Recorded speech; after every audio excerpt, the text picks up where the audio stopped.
સર્વ મુક્તોને હૈયાના હેતથી જય સ્વામિનારાયણ. વહાલા ભક્તો, પૂર્ણ પુરુષોત્તમ સર્વ અવતારી ભગવાન સ્વામિનારાયણ ધરતી પર આવ્યા, અનેક મુક્તોને લાવ્યા, કલ્યાણનો રાજમાર્ગ શરૂ કર્યો. પરંતુ એ કલ્યાણનો રાજમાર્ગ બ્રહ્માંડ રહે ત્યાં સુધી ચાલુ રહે, એની માટે ભગવાન સ્વામિનારાયણ જો કોઈ મોટામાં મોટી ભેટ આપી હોય તો એ છે શિક્ષાપત્રી. બ્રહ્માંડમાં અનંત અવતારો થયા, પરંતુ ગાગરમાં સાગર જેમ આખા ધર્મ ગ્રંથોનો સાર સમાવી લેતો કોઈ ગ્રંથ હોય તો એ છે શિક્ષાપત્રી. આધારાનંદ સ્વામી હરિચરિત્રામૃત સાગર પૂર 11 તરંગ 87 કહે છે કે જેમ દૂધને મેળવવાથી દહીં થાય, દહીંને વલોવવાથી માખણ થાય, અને માખણને તાવવાથી ઘી થાય, અને ઘીમાંથી અનેક પ્રકારની વાનગીઓ બની શકે. એમ આપણા હિન્દુ સમાજના તમામ ધર્મો પહેલા વેદ એ દૂધ રૂપે હતા.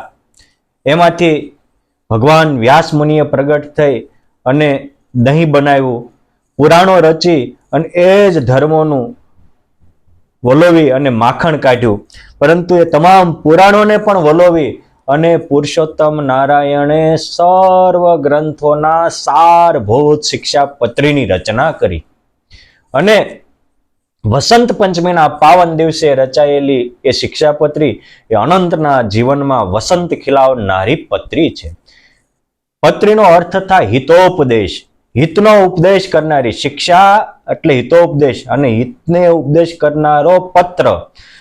સંસ્કૃત ભાષામાં પત્ર શબ્દ ત્રણેય લિંગમાં વપરાય. અહીંયા પત્ર સ્ત્રીલિંગમાં છે. પુલ્લિંગમાં હોય તો પત્ર થાય, નપુંસકલિંગમાં પત્રમ થાય, અને સ્ત્રીલિંગમાં પત્રી થાય. આ પત્રી એ મારા અને તમારા જીવમાં ધર્મ, અર્થ, કામ અને મોક્ષ ચારેય પુરુષાર્થને સિદ્ધિ કરનારી છે. મનોવાંછિત ફલપ્રદ, મનોવાંછિત ફળને દેનારી છે. અને આ ધરતી ઉપરથી ઠેઠ ધામમાં પહોંચવાનો કોઈ સેતુ હોય તો એ શિક્ષાપત્રી છે. જ્યારે મહારાજ અંતર ધ્યાન લીલા કરવાના હતા ત્યારે દાદા ખાચર રડી પડ્યા કે મહારાજ અમારે કોને પૂછવું? ત્યારે મહારાજે કહ્યું હતું શિક્ષાપત્રીને પૂછજો. શિક્ષાપત્રી રૂપે અમે રહેશું, એમાં રહી સૌને મહાસુખ દેશું.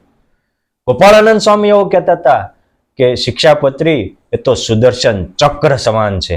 જેમ સુદર્શન ચક્ર એ તમામ ઇતર યુગોમાં ભક્તની રક્ષા કરતું, એ જ રીતે પુરુષોત્તમ નારાયણે આપેલી શિક્ષાપત્રી એ 212 આરાવાળું સુદર્શન ચક્ર છે, જે એની આજ્ઞામાં રહેશે એને કાળ, કર્મ કે માયા પણ નહીં મિટાવી શકે, એવી એમાં તાકાત છે.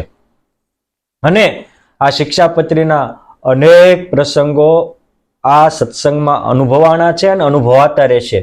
એક બે સત્ય ઘટનાઓ કેવી છે. જ્યારે આ શિક્ષાપત્રી દ્વિશતાબ્દી મહોત્સવ વર્ષ ચાલી રહ્યો છે, આગામી વર્ષે એનો દ્વિશતાબ્દી મહોત્સવ ઉજવાયો છે, ત્યારે શિક્ષાપત્રીનો પ્રભાવ કેવો છે.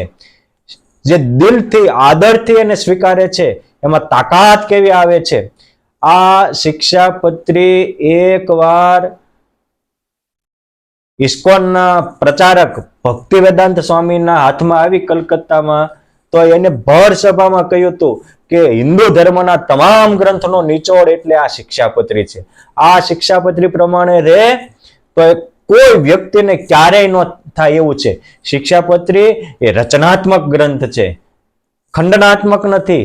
બધી જ વિધેયાત્મક અને સર્વ જીવ ગ્રાહ્ય અને સર્વ જીવ હિતાવહ વિધાનો છે. આજ સુધી મોટા મોટા આચાર્યો થયા, એને તત્વજ્ઞાનનું વિમોચન કર્યું, પણ સામાન્ય લોકોને કેમ જીવવું એ ભૂલી ગયા. એટલે તત્વજ્ઞાનની મીમાંસાઓમાં જે જીવનના મૂલ્યો હતા એ ચૂકાણા હતા. ત્યારે આ તો પરમાત્મા હતા. પરમાત્માને ખબર પડે કે તત્વજ્ઞાન નહીં, બધી મીમાંસા વિદ્વાનોની કામની છે. સામાન્ય જનતાને સુખી થવા માટે એને બિચારાને કેમ જીવવું ને કેમ રહેવું આ જરૂરી છે. એટલે ક્યાં થૂકવો, ક્યાં ન થૂકવું, કેમ હોવો, કેમ ન હોવું, કેવું પાણી પીવું, કેવું પાણી ન પીવું, ક્યાંને કેવા વચને બોલાવા, કોને કેવા વચને ન બોલવા, અને અપમાન તો ક્યારેય ન કરવું. આ એક એક વિધાનો શિક્ષાપત્રીના એક અનંતના અનુભવનો નિચોડ છે. આ શિક્ષાપત્રીના સંસ્કારો રાજકોટ ગુરુકુળમાં શીખીને રાજકોટ ગુરુકુળના જ વિદ્યાર્થી પરમ ભક્તરાજ શ્રી ચતુરભાઈ બાબરિયા અને પ્રવીણભાઈ પીઠડિયા જ્યારે અમેરિકા વિશેષ ભણવાના હેતુથી ગયા, ત્યાં લઈ ગયા. ત્યાંથી તેઓ ડોક્ટરેટની પદવી માટે લેટિન અમેરિકાના ડેમિકલ રિપબ્લિક્સ, જે નાના નાના દેશો છે, નાના નાના ટાઉન્ડો છે, ત્યાંમાં શાંતા દિમાગોમાં ગયા અને એ શાંતો દિમાગોમાં એ અભ્યાસ કરતા હતા. એમના દિલમાં થાય કે આ શિક્ષાપત્રીના સંદેશાઓ ઝાઝા જન સુધી પહોંચે તો સારું. ત્યાંની જે સ્પેનિશ ભાષા લેટિન અમેરિકાની લોકોને બોલવામાં બહુ મધુરી લાગે. આ ભણતા ભણતા વિદ્યાર્થી કાળમાં સ્પેનિશ ભાષા બોલી ગયા, શીખી ગયા. પછી એમને જે ભણાવનારા એક માતાજી હતા, એનું નામ હતું મેરિયા બોબલિયા. મેરિયા બોબલિયા એને ભણાવતા હતા. એ 14 ભાષાને જ્ઞાતા હતા, મહાવિદુષી હતા. પરસ્પર એક દિવસ પરિચય થયો, કાંઈ કોનું તિલક ચાંદલો છે, શેની પૂજા છે, આ બધું કયું સંપ્રદાયનો પરિચય આપ્યો. પછી સંબંધ વધતા એકવાર કહ્યું કે મેરિયાજી, આ અમારા ઈષ્ટદેવ ભગવાને લખેલી શિક્ષાપત્રી છે. કળયુગના તમામ ધર્મોનું આ શોર્ટ વર્ણન છે. એકવાર આપ વાંચો. અંગ્રેજી ભાષાની શિક્ષાપત્રી આપી. એટલું બધું એને ગમ્યું કે ઓહો, જે પોતે ક્રિશ્ચન હતા કે બાઇબલમાં કેટલું વિસ્તારથી છે, આટલું વિસ્તારથી અને આવું આદર્શ દિવ્ય ભવ્ય જીવન જીવવાનો વારસો આટલી શોર્ટમાં આપ્યો તો કે હા, આ કોઈ સામાન્ય માણસનું કામ નથી. જે ભણેલા હોય, બીજા બધા ગ્રંથોનો અભ્યાસ કર્યો હોય, એને હોનાની કિંમત થાય. બાકી હવે ઢોરા ચારતા હોય એને આની બીજી શું કિંમત થઈ શકે? એટલે કોકને ઊંચી કિંમત કરવી હોય તો આપણામાં પણ ઊંચાઈ હોવી જોઈએ. પછી ચતુરભાઈ એને વાત કરી કે એક કામ કરો ને માજી, આ શિક્ષાપત્રીનો આપ સ્પેનિશ ભાષામાં ટ્રાન્સલેશન કરી દો તો અમે પ્રકાશન કરીએ. ઝાઝા લોકો આનો સંદેશાનો લાભ લઈ અમૂલ્ય દિવ્ય જીવન જીવતા થાય. એને ગમ્યું અને પછી એ શિક્ષાપત્રી નું સ્પેનિશ ભાષામાં ટ્રાન્સલેશન કરવા ગયા.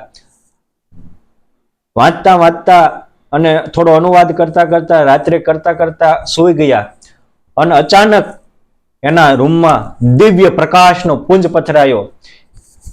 એવી અલૌકિક શીતળ શાંતિની અનુભૂતિ થઈ. એકદમ બેઠા થઈ ગયા. આપણે જેમ ફેસ ટુ ફેસ વાતો કરતા હોય એમ. પૂછ્યું કોણ? કે તમે જે શિક્ષાપત્રીનો અનુવાદ કરી રહ્યા છો એ શિક્ષાપત્રીનો લેખક હું ભગવાન સ્વામિનારાયણ છું. શિક્ષાપત્રીનું ભાવથી મનન કરવાથી, એના આદેશોને અહોભાવથી સ્વીકારવાથી પુરુષોત્તમ નારાયણના સાક્ષાત્કાર દર્શન થાય. એ જીવતો જાગતો લેટિન અમેરિકાનો દાખલો છે. અને પછી તો બીજે દિવસે એમને ચતુરભાઈને વાત કરી કે હું આજે આ રીતે લેખન કરતા કરતા રાત્રે સૂઈ ગઈ અને મને દિવ્ય પ્રભુના દર્શન થયા. એ કેવી છબી હતી? તો કે એ તો વર્ણન ન થાય, પણ એને માથે 3 ચોગલાળી પાઘ પહેરી હતી, સફેદ પાઘ હતી, હાથમાં રેશમિયો રૂમાલ હતો, એક ચક્ષુની મૂર્તિ હોય. ચતુરભાઈએ પોતાની પૂજાની મૂર્તિ, બસ કે આ જ મૂર્તિ રૂપે પુરુષોત્તમ નારાયણ આવ્યા હતા, આ જ ભગવાન. અને મને એટલો કે મારી 50 ઉપરાંત વર્ષની ઉંમર થઈ, હું નાનપણથી ભક્તિની સાધના આરાધના કરું છું. મને 50 વર્ષમાં નો અનુભૂતિ થઈ, માત્ર આ શિક્ષાપત્રીના અધ્યયનથી અનુભૂતિ થઈ. માટે આજથી મને તમારા આશ્રિત બનાવો, મને સ્વામિનારાયણ ધર્મનો સ્વીકાર કરાવો. એ શાંતિ આનંદની હું વર્ણન નથી કરી શકતો. તમે વિચાર કરો, ખ્રિશ્ચન ધર્મમાં ઉછરેલા ને ખાલી શિક્ષાપત્રીનો અનુવાદ કરે અને પુરુષોત્તમ નારાયણની અનુભૂતિ થાય. પછી ચતુરભાઈ તથા પ્રવીણભાઈ પીઠડિયાએ રાજકોટ ગુરુકુળના સંસ્થાપક ગુરુદેવ શાસ્ત્રીજી મહારાજને ફોન કર્યો. શાસ્ત્રીજી મહારાજે કહ્યું કે અમે તો બીજું શું કહીએ, પણ એ પંચવર્તમાન પાળતા હોય તો એને તમે કંઠી પહેરાવજો અને પછી અમે બધું આગળની કાર્યવાહી કરશું. શાસ્ત્રીજી મહારાજના આદેશ અનુસાર એમને વાત કરી તો કે મેં જિંદગીમાં બીજું તો નહીં પણ અમારા અહીંયા ધર્મ પ્રમાણે ક્યારેક મદ્ય માંસાદિકનું ભક્ષણ તો થયું હોય તો એના તમે કઈ પ્રાયચિત કરીને પછી કંઠી પહેરું. જો મુમુક્ષુતા કેટલી છે આપણામાં, થોડીક ઈશ્વર તરફ ચાલવાની શક્તિ હોય ને તો ભગવાન બધું સંભાળી લેવા તૈયાર જ છે. આપણે એ બાજુ પગલા માંડવા પડે. એને કીધું પ્રાયચિત કરવાનું તો ગુરુદેવ શાસ્ત્રીજી મહારાજના કથન અનુસાર એમને 2 કે 3 દિવસના ઉપવાસ કર્યા, કંઠી પહેરી. એટલો બધો પછી તો એમને સત્સંગનો વિકાસ કર્યો. મને આજે ન્યૂજર્સીમાં રહેલા ઘનશ્યામભાઈ બહુ સાક્ષર અને ભણેલા ભક્તરાજ છે. દર વર્ષે ત્યાં જાય છે. એ જે મને હમણાં 5 દિવસ પહેલા જ તે ફોનમાં કહેતા હતા કે સ્વામી આ એક મહિલા, પછી તો શાસ્ત્રીજી મહારાજે એનું મદરે સરસ્વતી, આવું મદરેનો અર્થ થાય માતા સરસ્વતી, આવું નામ રાખ્યું હતું. એ કે સરસ્વતી દેવીને કારણે ત્યાં કે તમે અત્યારે જાઓ નાના નાના ગામમાં, આપણે અમુક વખતે જોયું ન હોય કે આમ શિક્ષાપત્રીને આગળ રાખી ભગવાનની મૂર્તિ આગળ થાળ કરતા હોય તો આંખમાંથી આંસુની ધારા થતી હોય, અને એવા પ્રેમ ભક્તિના રંગે ગામડાઓ રંગાયા છે આ એક શિક્ષાપત્રીના પ્રભાવે. આજે એ ઘટના ઘટી, એને 45 વર્ષના વાણા વાઈ ગયા, હજી ત્યાં સત્સંગના રંગ ચડતો ને ચડતો છે. અને રાજકોટ ગુરુકુળથી લગભગ સંતો ત્યાં જતા હોય તો મોસ્ટલી દર વર્ષે ત્યાં 1-2 વાર ત્યાં જાય છે પણ ખરા. ત્યાં મંદિર પણ સ્વામિનારાયણ ભગવાનનું બન્યું છે. અને અનેક ગામડાઓમાં આ એક શિક્ષાપત્રીના પ્રભાવે સત્સંગનો રંગ લાગ્યો છે. પછી તો એ માદરે સરસ્વતીજી જ્યારે રાજકોટ ગુરુકુળનો રજત જયંતિ મહોત્સવ ઉજવાયો એ વખતે પણ ત્યાં આવેલા રાજકોટમાં. અને જ્યારે એનો અક્ષરવાસ થયો ત્યારે પુરુષોત્તમ નારાયણ અનેક મુક્તોને લઈને તેડવા આવેલા. એવા ત્યાં લેટિન અમેરિકામાં અનેકને દર્શન થયેલા. અને આ રીતે ડંકો વગાડીને કાળના માથા ઉપર પગ દઈને ધામમાં ગયા. આ છે શિક્ષાપત્રીનો પ્રભાવ. આ છે શિક્ષાપત્રીના વચનમાં રહેવાની દિવ્ય ને ભવ્ય અલૌકિકતા. માટે જ્યારે આ શિક્ષાપત્રી શતાબ્દી મહોત્સવ ચાલી રહ્યો છે, વર્ષ ચાલી રહ્યું છે, ત્યારે આપણે પણ શિક્ષાપત્રીના દિવ્ય આદેશોને આપણા જીવનમાં અપનાવી આપણા જીવનને પણ દિવ્ય ભવ્ય અલૌકિક બનાવી અને જીવતા લાખના મરે હવા લાખના બની અને પરમ સુખના ભોગતા બનીએ, એ જ અભ્યર્થના. અસ્તો. ધન્યવાદ. જય સ્વામિનારાયણ.